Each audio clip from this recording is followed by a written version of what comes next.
agree with my girlfriend Emily that video calls were not as good as being together in person. But there was no way around it. Emily had just traveled back from a foreign destination where she had spent a month for work, and the public health issues stated that a 10-day isolation period was required upon return from that particular spot.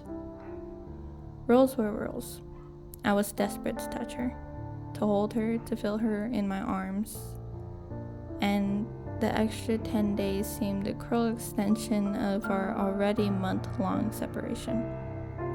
But at least she was now had a good internet connection, and we promised each other long quality video calls in the evenings, a luxury after having to deal with the flickering, poor quality internet where she had been. The first few days, however, she ended up being feverish. Just some bug she must have caught up at the airport. She assured me in a weak voice, but by the 6th day she was feeling much better, and I could barely wait to get home and call her.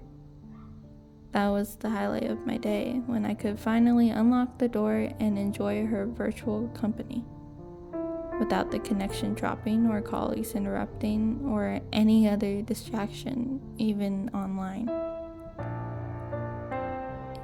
I felt I couldn't get enough of gazing at her beautiful face, now in crystal clear, high definition, and even her most insidious statements aroused a deep emotion in me. Emily seemed also as delighted to spend quality time on video with me, luxuriating in my gaze and declarations of affection. It must have been on the 8th day when it first happened. I rushed home, opened up my laptop, and placed it on the call. Within a few seconds, she flickered into sight, wearing some kind of black zip-up sweater, zipped up to her neck. I felt mildly disappointed. During our previous calls, she had usually been dressed in what I called date night attire, revealing tops and lovely lace things that brushed her skin. A wonderful change from the standard working gear that she had been wearing every day while she was away for work. But her face was glowing, her cheeks flushed, her eyes shining with an odd light. "You want a peek, babe?" she said mischievously. I felt almost as eager as if she were before me in flesh. "Come on, dear. Let me see, please," I begged. She unzipped the zipper with her freshly painted nails just down her neck. "This good?" she teased. She unzipped a bit more. I could see her jutting collarbones. Something was wrong with the internet quality. She flickered. Her head was replaced momentarily by her face. Something glistening was under her sweatshirt. Liking what she cooed and pulled down a bit further. I peered in, my face almost touching my laptop screen. A scaly, greenish black texture was becoming visible on her skin. Her face flickered again, and I caught a glimpse of flaring eyes and sharp teeth in a scaly face. I leapt back as if stung and slammed the laptop shut. My cell phone dinged. "Babe, what happened?" I thought a bit, then responded, "I don't know, my internet isn't working." "Okay, let me know when you get back. I really want to show you something." I didn't want to go back online that night. Emily was not happy about that. She sent me more text messages, but I pretended my internet was still out and went to bed as soon as I could, pleading a headache. The next day, she bombarded my phone with loving messages and gorgeous images of herself as never before. I put the scaly vision of last night out of my head, again feeling that old passion to at least see her online, if I couldn't actually be with her. I raced to my laptop at home, and as soon as I could, She was waiting for me online, again covered to the neck. "Here we go, babe," she said, and in one swift motion pulled the zipper down, revealing for one tiny instant her beautiful body.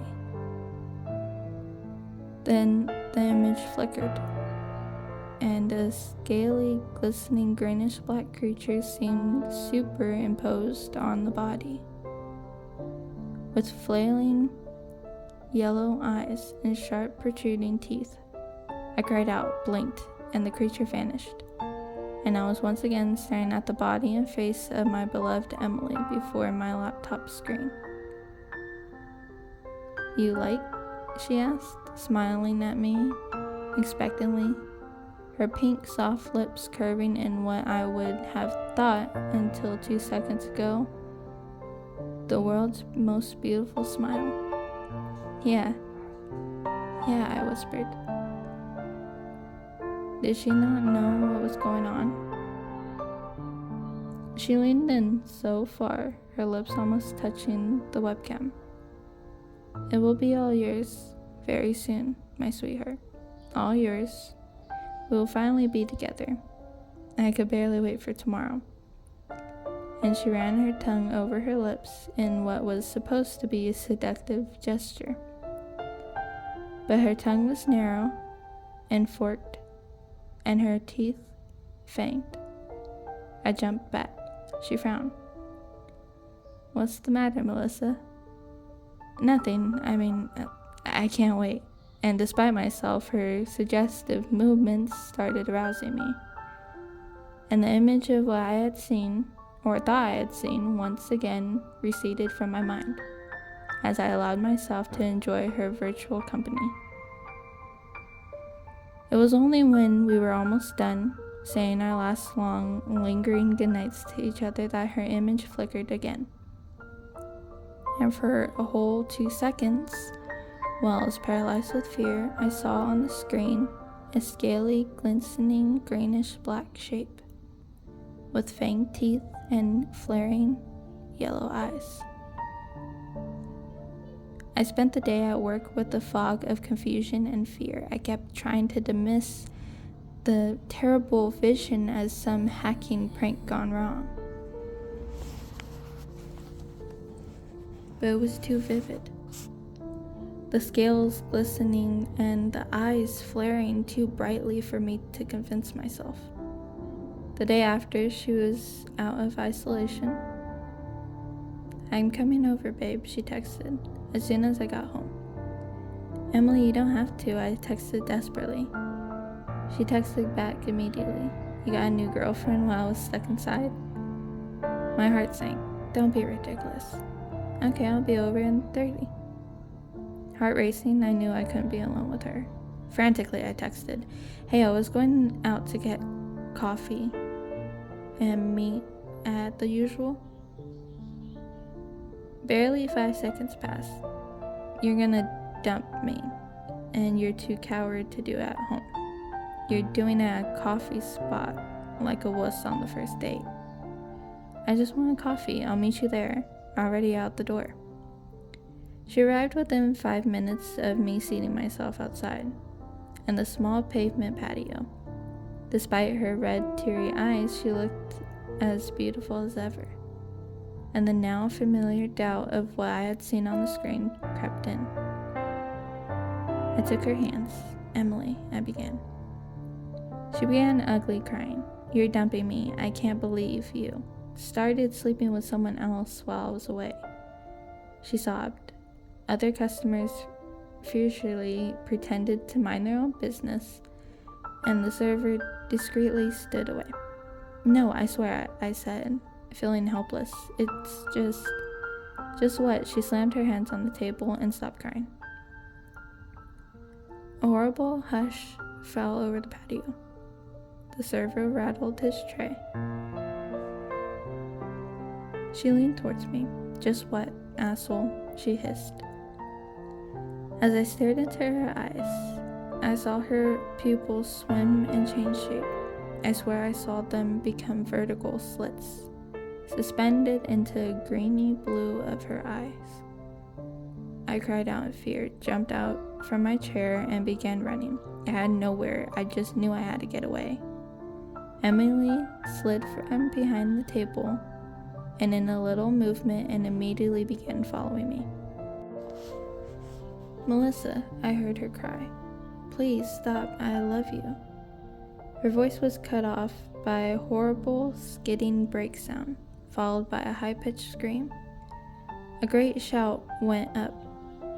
For a split second, everything was completely still. And then the spell broke. I looked back in time to see a crowd surge to where her crushed body was laying on the street. And then with sirens wailing, everything seemed to have on the street. The sun was shining in my eyes, but I saw two men dressed in regular jeans clear the crowd. I saw them pick her up and take her, not to an ambulance, but inside a plain black van. I never saw or heard of Emily again.